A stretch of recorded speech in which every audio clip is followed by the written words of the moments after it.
Alhamdulillah. Puasa sana ada kegiatan puasa seperti misalnya pegawai syarak, pegawai surau, imam, dan tuan dan perempuan Allah Subhanahu Wa Taala. Selamat saya, maaf saya dan batin.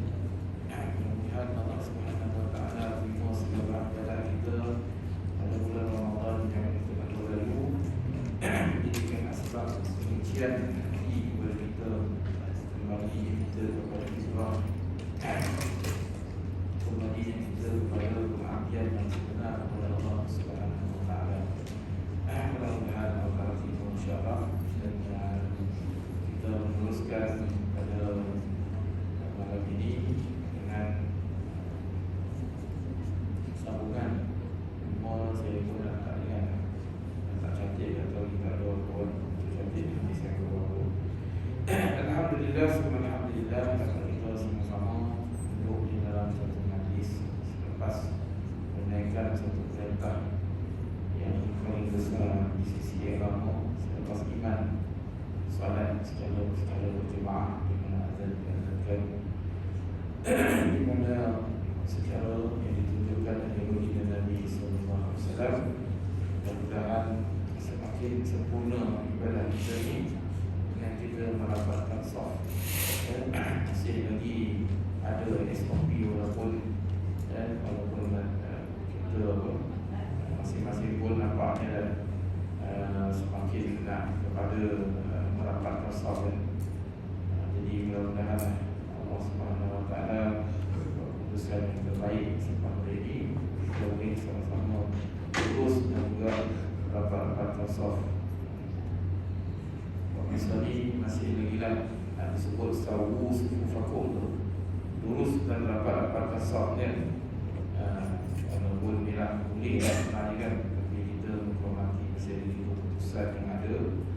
Pihak berwajib khususnya menunjukkan kita pada jabatan mufti. Salam-salam pun nampak dua salam kan, tapi salam sampai solat ni tak ada lagi nak buat. Tapi Allah Alam mungkin boleh diajukan menjadi kebiasaan kita.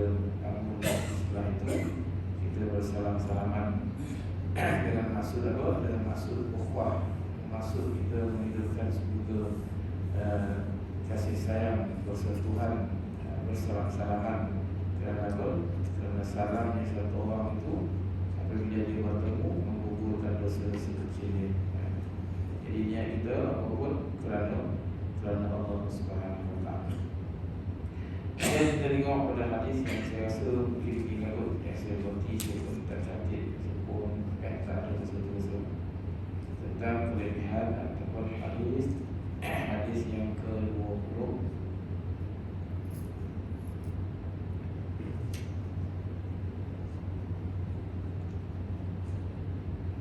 Hadis yang ke-25. Suara-suara kalau ada dan ikut kita baca dan kita seterusnya supaya kita dapat iktibar insyaAllah. Al-hadithu khamsatul ma'asyur. Hadis yang ke-20, hadis yang ke-25.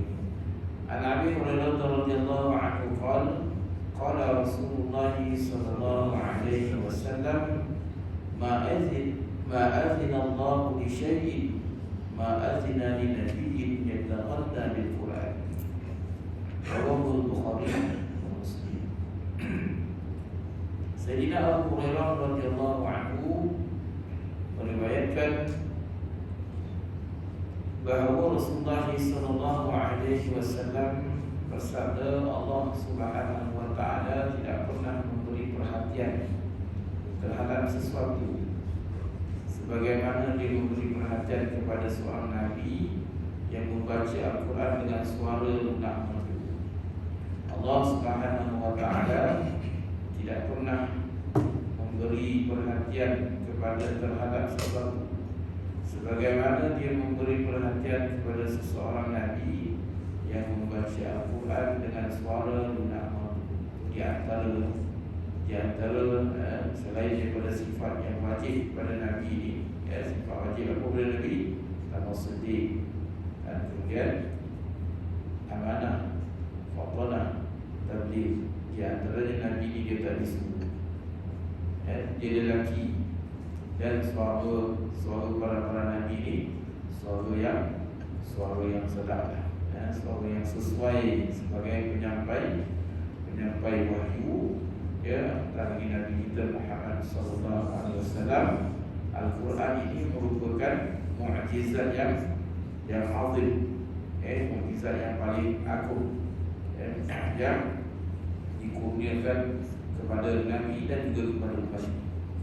Jadi telah diketahui sebelum ini bahawa Allah Subhanahu wa taala memberi perhatian yang istimewa kepada perkataannya sendiri.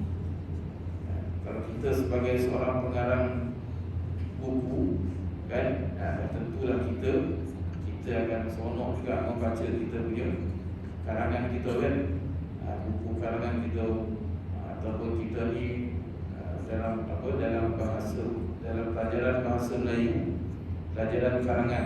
Dulu saya pun faham tu karangan ni tidak melebihi 100 perkataan. Kita pun cikgu mulai seronok kita dapat karangan baik kan. Kita pun suka lah baca apa pun tu sampai dapat pun. Jadi maknanya kita ni sebagai pengarang dalam satu karangan pun, kita suka balik nak baca kita punya karangan kan. Allah Subhanahu wa taala, sebelum ini kita telah lihat pada satu hadis yang lain, Allah Subhanahu wa taala sendiri memberi perhatian kepada perkataan. Maknanya Al-Quran lah. Antara pembaca Al-Quran itu ialah para Nabi alaihi salam, para Nabi lah. Dan pastinya mereka membaca mengikut kaedah-kaedah pembacaan yang sempurna. Oleh itu jelaskan bahawa perhatian Allah Subhanahu wa taala terhadap bacaan mereka lebih besar lagi. Jadi apabila pembacaan yang sedemikian disertai pula dengan suara yang merdu, suara yang sedap didengar kan, jadi pembacaan tersebut akan menambahkan lagi keseronokan dan perhatian pendengar. Walaupun kadang-kadang kita tak memahami makna perkataan Al-Quran, cuma adalah faedah-faedah dia dalam kita membaca itu. Ada yang ataupun kita panggil lagu lah, ataupun taranum yang sesuai dengan pembacaan Al-Quran kan. Dia ada lagu-lagu dia lah kan. Cuma itu menjadi pilihan yang setelah ataupun pelajaran yang setelahnya, kita mempelajari ilmu Al-Quran dari segi bacaan dia. Kita belajar membaca dia kan.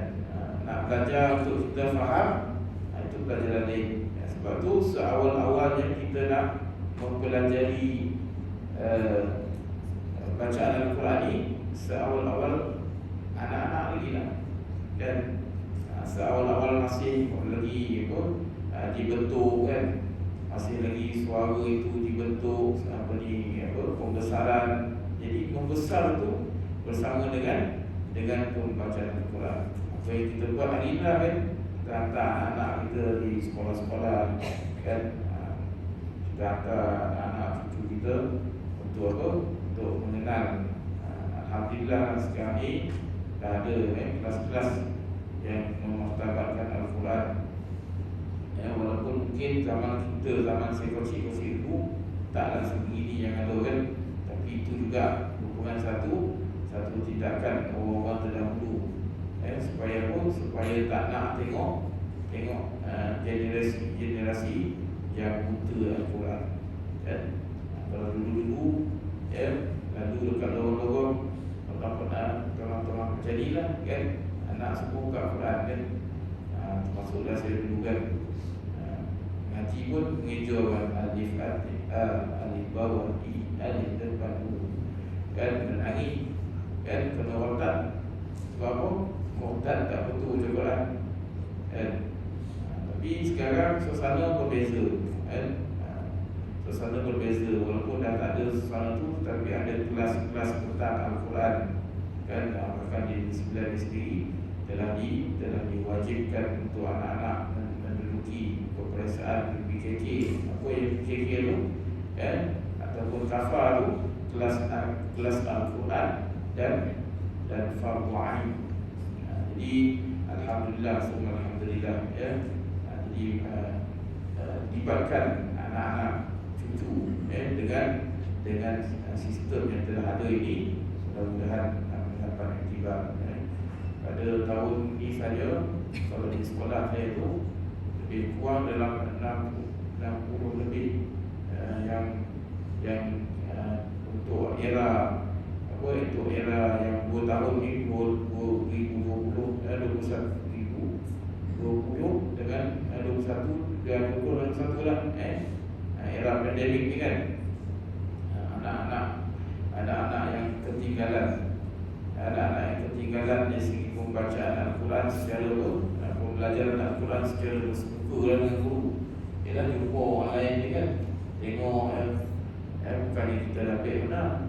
Jadi macam mana pun diteruskan, alhamdulillah dapat khatam Al-Quran walaupun dalam keadaan pandemik, keadaan online dan sebagainya.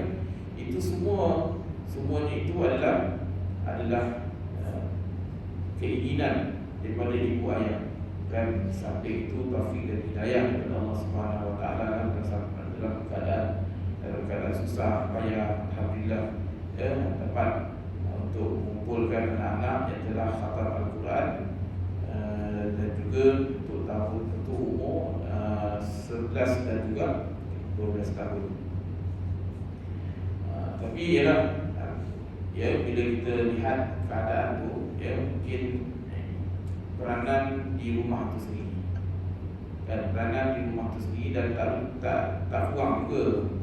Ada juga yang bila kita ialah saya sebagai guru kan, yang mengajar Al-Quran di sekolah, kita dah tahu anak ni apa, dia naik Quran daripada umur 9 tahun.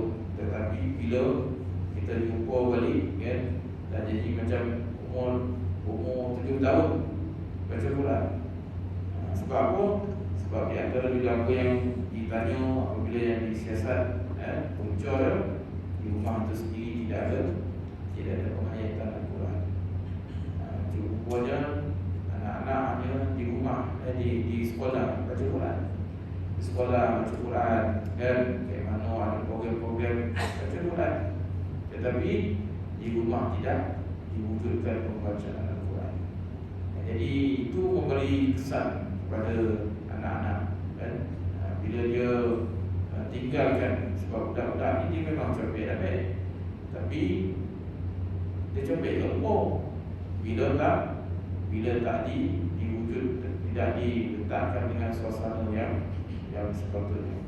Jadi sebab itu di antara faedah ataupun matlamat selain daripada itu, untuk kita hari ini anak-anak yang dah pandai Quran, kita nakkan dia baca Quran dan kita nak sediakan dia juga supaya jadi wujudkan di rumah-rumah itu halaqah-halaqah Quran, wujudkan pembacaan Quran ya. Ke sekolah dia ada macam-macam aktiviti Quran, semua dia masuk.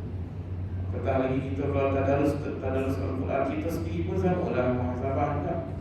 Cik rumah sejauh manakah hari ini saya dan kita semua memberi ruang masa untuk kita membaca Al-Quran ya. Di masjid, di surau, tadarus dan sebagainya ya. Sedangkan di rumah kita sunyi sepi tanpa cahaya Al-Quran. Nuru buyutakum fis salah wal qiraatil Quran. Dan disuruh kata apa?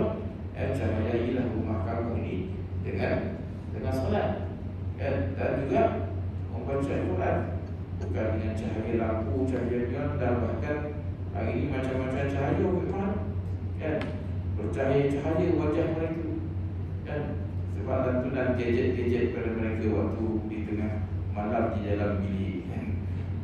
Bercahaya-cahaya wajah masing-masing kan. Nabi tidak akan tidur selagi tidak membaca dua surah ini. Jadi letakkan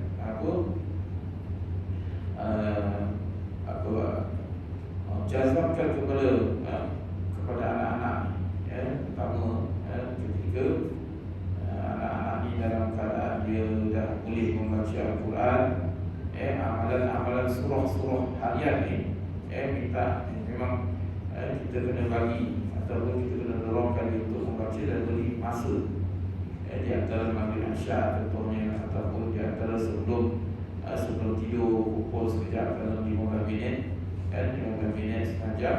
Itu apa? Untuk kita membaca surah-surah pilihan, di antaranya Alif Lam Mim Sajadah dan juga surah Al-Mulk. Kat sini yang Alhamdulillah masih lagi kita bilang berfungsi sampai isyak diteruskan Alhamdulillah, dan membaca surah Al-Mulk sambung sikit ke rumah, kita ambilkan surah As-Sajadah. Kalau dah hafal tu kita baca macam tu kan, baca lebih kurang lebih kurang 15 minit kita baca dulu, selesai. 10 minit pun kita habis, sebab 30 ayat dia tak banyak. Apabila pembacaan yang sedemikian disertai pula dengan suara yang merdu, pembacaan tersebut akan menambahkan lagi keseronokan dan perhatian pendengar. Sebaliknya, pembacaan orang selain pada Nabi akan menarik perhatian Allah Subhanahu Wa Taala mengikut taraf kebagusan bacaan mereka. Sejauh mana kita memperbaiki bacaan kita, sejauh mana kita membaca dengan sebutan-sebutan huruf, kemudian kita pandai sikit, ada sikit taramum kan, ataupun bacaan murattal, bacaan murattal, bacaan dalam sembahyang kan, adalah juga, ataupun kita mengambil contoh bacaan qari-qari, bacaan imam-imam di kalangan orang Arab, dan boleh kita mengambil bacaan-bacaan mereka itu sebagai satu contoh, sebagai apa? Sebagai contoh lah kan. Ada satu ayat canggih sikit boleh bagi kan, inspirasi kan, bahasa orang menjadi apa? Inspirasi kan, syekh-syekh yang kita dengar, terutamanya Imam Mekah lah kan, Imam Sudais, Imam Bukhari, Al-Juhani, Sa'ad Al-Muqaddimi, Syekh Suraim dan sebagainya lah. Tapi apa pun, biarlah waktu bacaan penuh. Dan kadang-kadang kita mungkin nak ikut cara bacaan dia, tapi bacaan macam mana? Kenalah bacaan yang betul, supaya kita belajar juga. Sampai itu mempertingkatkan kita punya bacaan mengikut kebagusan. Kebagusan itu itulah tahap tarikan ataupun perhatian Allah Subhanahu Wa Taala kepada kita. Ini di antara yang disebut di dalam hadis Al-Fudalah bin Ubaid radhiyallahu anhu qala Rasulullah sallallahu alaihi wasallam, Allah azza wa jalla ashaddu adhanan ila tariqil Quran min sahibil qainati ila qainati. Rawahu Ibnu Majah wa Ibnu Hibban.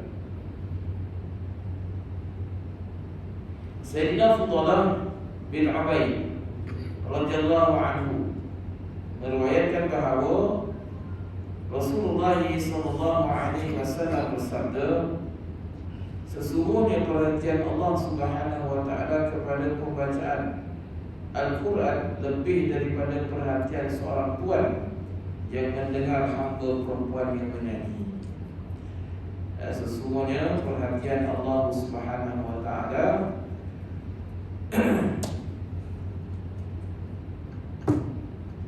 kepada pembaca Al-Quran lebih daripada perhatian seorang tuan yang mendengar hambanya, hamba perempuan yang menyanyi. Disebut hamba apa? Hamba perempuan,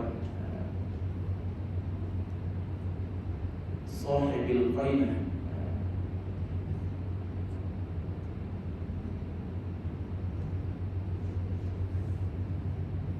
Sesungguhnya perhatian Allah Subhanahu wa taala kepada pembaca Al-Quran lebih daripada perhatian seorang tuan yang mendengar hamba perempuan yang menyanyi. Hadis riwayat Ibnu Majah, Ibnu Hibban.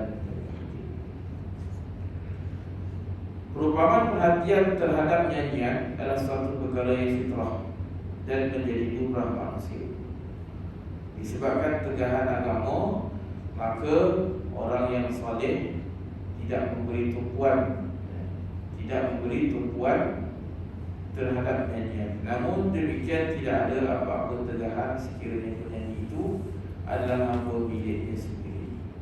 Sampai sini dah baca dah. Dah. Yang satu hamba dah. Sudah.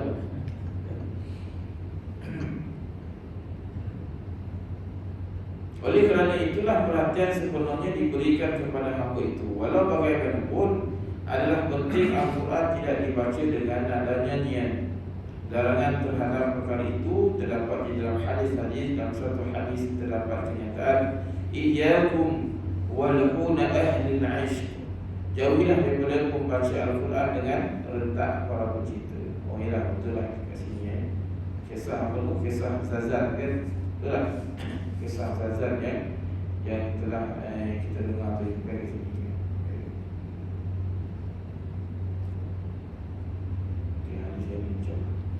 An Ubaidah al-Mulaiki radhiyallahu anhu qala Rasulullah sallallahu alaihi wasallam, ya ahlal Quran la tatawassadu al-Quran wasluhu haqqa tilawatihi min ana'il layl wan nahar wa afyuhu wa taghannaw wa tadabbaru ma fihi la'allakum tuflihun ولا تعجلوا ثوابه فإن له ثوابا. رواه البيهقي في شعب الإيمان. Sayyidina Ubaidah Mulaiki radhiyallahu anhu meriwayatkan bahawa Rasulullah sallallahu alaihi wasallam bersabda, wahai ahli Al-Quran, jangan kamu membatalkan Al-Quran, hendaklah kamu membaca Al-Quran sebagaimana hak membacaannya siang dan malam.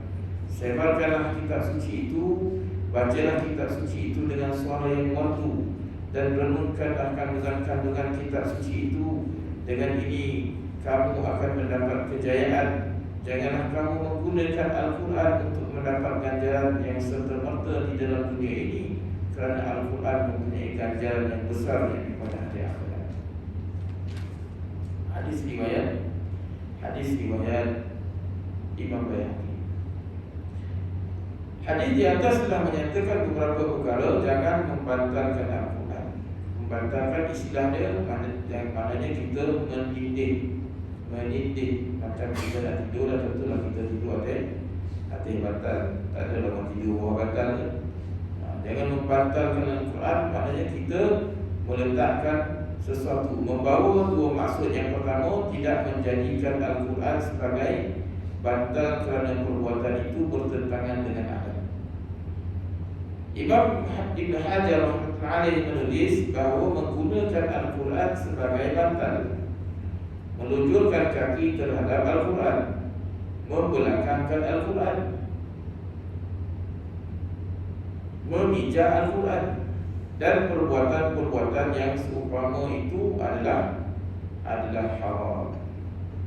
Ya, selama mana apabila saja bukan saja Al-Quran, apa sajalah buku-buku yang terdapat di dalamnya ayat-ayat Al-Quran. Sebab tu bila kita tulis saja Al-Quran tuan-tuan pada satu kertas, maka kertas itu juga dah jadi mulia disebabkan adanya tulisan Al-Quran. Sebab sesuatu benda itu dia akan jadi mulia disebabkan apa? Disebabkan apa yang ada padanya. Manusia itu sendiri menjadi mulia disebabkan adanya agama, adanya Al-Quran, adanya iman. Para hafiz Al-Quran dipanggil apa? Sahibul Quran. Dan kalau kita dengar hadis di antara Sahibul Quran ini adalah para hafiz Al-Quran. Dan apa sahaja disebabkan dia jadi mulia, disebabkan agama, disebabkan Al-Quran. Kita membaca Al-Quran. Kapal-kapal yang kita duduk ni, apa sebab yang kita buka kasut? Apa sebabnya kita sucikan dia? Ada teh cicak, kan kita bersihkan dengan sebab dia ada kaitan dengan agama, kan kita sujud di atasnya, kita duduk, kita nakkan kesucian sebab agama itu suci. Jadi begitulah Al-Quran. Kita tak selayaknya untuk apa? Untuk kita buat yang tak selayaknya. Contoh yang disebut tadi, memijak Al-Quran dan perbuatan-perbuatan yang seumpama itu adalah haram. Apabila kertas yang kita tulis di atasnya ada ayat-ayat Al-Quran, maka dia jadi suci. Bahkan kita tak sentuh pun sebenarnya kena ada wudu. Sebab tu kita suka juga kita kadang tulis Bismillahirrahmanirrahim Al-Walimatul Urus, siapa nak tahu kita bagi kepada orang sebagainya. Lepas tu mana kita letak, kan, dulu saya ni kuih lah, memang komplain lah, kan, tak ada satu kedai dia punya price tag tu tulis Masya Allah, kan. Tuan-tuan tahu lah kat mana. Setiap kali saya datang ke kedai tu, kata bila nak tukar ni, kan, dia kata bila nak tukar ni, berlambak-lambak Masya Allah tu semua kat lantai orang bijak. Sebab nak tahu, kan. Sebab kadang-kadang kita nampak Islam ni, kita nampak mula-mula kita mulakan dengan kalam Allah dan sebagainya, kan. Tapi dari segi penjagaan, dari segi adab, kan, buku-buku agama yang di dalamnya ada tulisan-tulisan ayat-ayat Al-Quran, anak-anak kita kadang-kadang ada akuarium, kan, akuarium dia mula ikan apa, ikan arwana, kan. Lepas tu dekat dalam akuarium dia dekat dia punya latar belakang tu pun La ilaha illallah Muhammadur Rasulullah, kan, Bismillahirrahmanirrahim. Apa hukum dia? Nak tak kita tanya kepada para ulama, sesuai ke tak sesuai kita letakkan situ. Supaya apa? Supaya ikan tu tengok baca Bismillahirrahmanirrahim, La ilaha illallah, kan. Seolah-olah kita membatalkan Al-Quran, kan. Kan, letak, tak mahulah kadang-kadang kita letak tulisan-tulisan Al-Quran di kenderaan kita, kan. Kita letak tu untuk apa? Untuk orang belakang baca, nampak Aslami la ilallah, kan. Kalau nak letak untuk kita baca, letak ke depan supaya kita baca, kan. Subhanallazi sakhkhara lana hadza wa ma kunna lahu muqrinin wa inna ila rabbina lamunqalibun. Apa sebenarnya, kan. Jadi itu kadang-kadang kita tengoklah, ataupun mungkin kalau dia niat sebagai dakwah pun, Allah alam, tak tahulah. Dalam seperti itu, hadza min fadli rabbi, kan, Al-Quran tu, kan, hadza min fadli rabbi, Al-Quran. Jadi semua sebenarnya yang membaca orang belakang dia baca hadza min fadli rabbi. Tapi orang yang ke depan tu baca tak, kan. Nampak ayat ini, tengok. Adakah kita sebagai perhiasan di rumah kita sendiri, macam-macam khat, macam-macam frame tentang ayat, macam-macam ayat 1000 dinar, kan, ayat 2000 dinar, 3000 dinar, macam, kan. Ternama, kan. Kita baca tak baca ayat tu? Ke sebagai apa? Sebagai nampak, oh, ini dia tulis dekat apa ni, di atas kulit ni, di atas kulit ni, ini ke atas ni, ini khat liqa'ah, Iraqi, ini khat fulus, ini khat nasakh, macam-macam khat, macam khat kufi. Kita nak baca pun macam tu, boleh kata, oh, ini mana awal ni, tapi macamnya macam, kan. Jadi sejauh manakah ini penghayatan kita ataupun meletakkan Al-Quran itu? Disebut jangan membatalkan Al-Quran, kan. Jangan kita membatalkan Al-Quran, membatalkan Al-Quran. Kita tidur hari ini ataupun kita hari ini dalam di manakah kedudukan Al-Quran yang kita ini, anak-anak kita sendiri, kan. Kadang dia tidur macam mana, kan, tak sedar, kan, kaki dia menuju ke Al-Quran. Adab tidur semua maknanya berkaitan dengan adab-adab dengan Al-Quran, kan. Tidur menuju ke arah kiblat kan. Kita letak Al-Quran dah tentulah. Mungkin almari, kemudian kita pun bila letak sejadah ke arah kiblat, maknanya betul lah tu Quran. Tapi bila tidur, sejauh mana pula kita tahu tentang arah kiblat kan? Sebab bila kita tidur tu, di antara adabnya tidak boleh menuju ke arah kiblat. Jadi kita kena cek juga sejauh mana anak-anak kita ini, keluarga kita mengamalkan adab tidur yang betul, dan juga pastikan jangan ada menuju ke arah Al-Quran. Kalau kita tengok macam mana dia jaga adab dia, ini dia bawa pembelajaran ini pada madrasah dia. Kalau baca Quran, jangan ada orang yang duduk dekat atas sofa. Melainkan majlis ilmu lah kan. Kalau guru tu dia duduk kayak ni kan. Kalau di madrasah tu dia lah duduk je kan, anak murid 10 orang. Tapi kalau dari segi praktik di rumah, adanya orang baca Quran, maka kalau dia duduk dekat ni tak boleh duduk atas sofa. Tapi kalau duduk lantai, jangan pula kita ada anak kita baca Quran, kita duduk di atas sofa. Lucunya ada dari segi bertentangan dengan adab Al-Quran.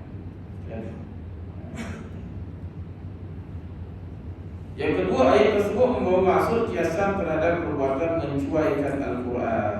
Dari segi zahirnya, dari segi zahir tadi kita nampak menunjukkan kaki terhadap Al-Quran, belakangkan Al-Quran, menginjak Al-Quran, perbuatan seumpama itulah adalah haram, sebagaimana yang dapat dilihat di setengah perkuburan. Dari segi ayat yang membawa maksud dari siasat ayat tersebut membawa maksud siasat terhadap perbuatan mencuaikan Al-Quran, sebagaimana yang dapat dilihat di setengah perkuburan. Al-Quran diletakkan di atas bantal, dan ada juga yang meletakkan Al-Quran di atas leher, kemudian ditempatkan sebahagian dan kepala kubur untuk mendapatkan keberkatan. Perbuatan seperti ini mensia-siakan hak Al-Quran. Hak Al-Quran adalah untuk dibaca. Itulah kata tak apalah, bukanlah pula nak suruh pula kita pergi buang pula sepokat yang ada dekat dinding tu. Tak buang-buang lagi emas tapi ambillah juga masuk baca. Orang tu ini kita bagi dekat buang dengan tu, kita baca kan, buang kan. Supaya kita ni takut kan, kita tak termasuk di kalangan orang yang membatalkan Al-Quran, mencuaikan Al-Quran. Hanya pada tulisan saya ti'alan nasi zaman la yabqa minal Islam, la yabqa minal Islam illa ismuh, di antaranya wala minal Quran illa rasmuhu. Maksudnya akan datang satu zaman Islam tidak tinggal hanya pada nama, dan akan datang juga satu zaman Al-Quran hanya pada resam sahaja, pada tulisan, tetapi tidak dibaca.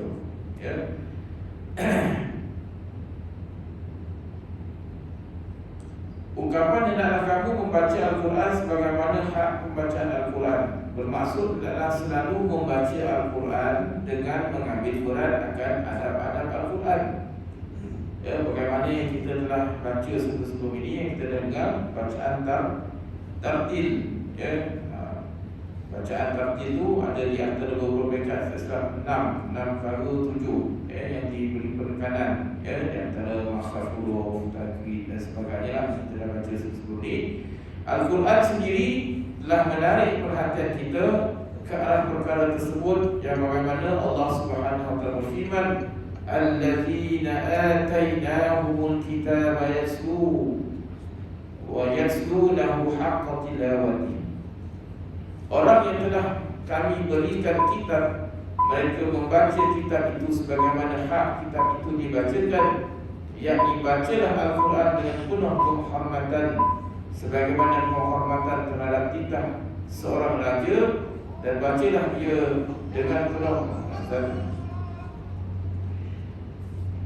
dan bacalah ia dengan penuh kegembiraan sebagaimana membaca surat seorang kekasih. Cuma nak sikit tuan-tuan, bila kita baca Quran, kita niat. Kita niat. Bila kita membaca Al-Quran, maka kita niat. Apa sajalah tuan-tuan baca Yasin, tuan-tuan baca apa-apa saja ayat, bacaan kita di rumah, niat. Yang terniat, apa-apa saja, niat. Adakah kita niat, aku baca Quran ni nak kenal Allah. Aku baca Quran ni, ya Allah, bukan membaca Quran ni, Allah kenalkanlah aku dengan kudrah kekuasaan iradah ya Allah. Kenalkanlah aku, cintakanlah aku lebih cinta sebagaimana cinta Nabi kepada agama, cintakan aku kepada Nabi dan juga sunnah-sunnahnya. Padahal bacalah dengan niat.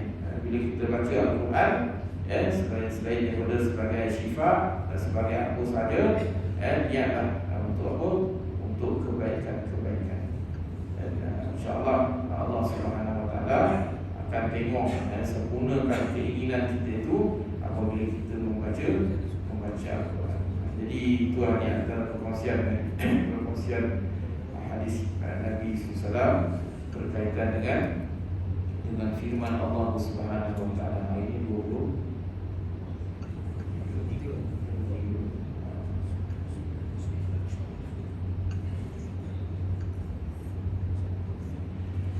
mudah-mudahan apa yang kita dengar yang saya baca hari ini menjadi akibat khususnya pada diri saya merawat segala masalah batin yang kita ni dengan apa? Dengan membaca Al-Quran. Anak-anak kita bawa supaya apa? Supaya mereka ini cinta Al-Quran daripada awal lagi, seawalnya, dan kita pastikan anak-anak ni diberi masa untuk apa? Untuk beramal dengan membaca Al-Quran. Itu mereka tu bacalah, suruh mereka baca Quran.